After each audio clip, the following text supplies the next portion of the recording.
Harry Truman was one of our most beloved leaders of the 20th century. Depending on what sources you read, some public opinion polls rank him in the top 5 U.S. presidents of all time. But before he moved on to run a nation and end a war, he lived on this humble farm in Grandview, Missouri.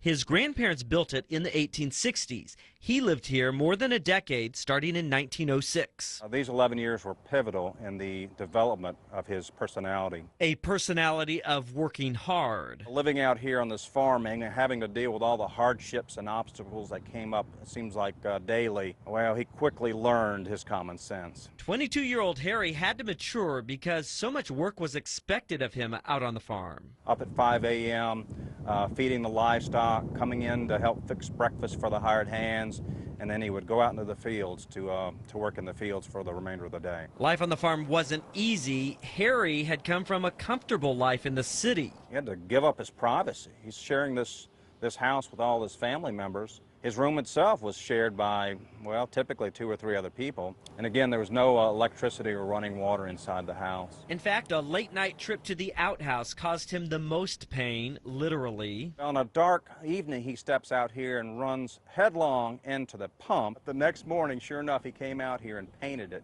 white. And I don't think he ever ran into it again. Now, 94 years since Truman lived on the farm, people can take tours through the home that shaped him. What I really wanted to know about what it's like to live down, that's what was interesting me, how he's sacrificed for the family.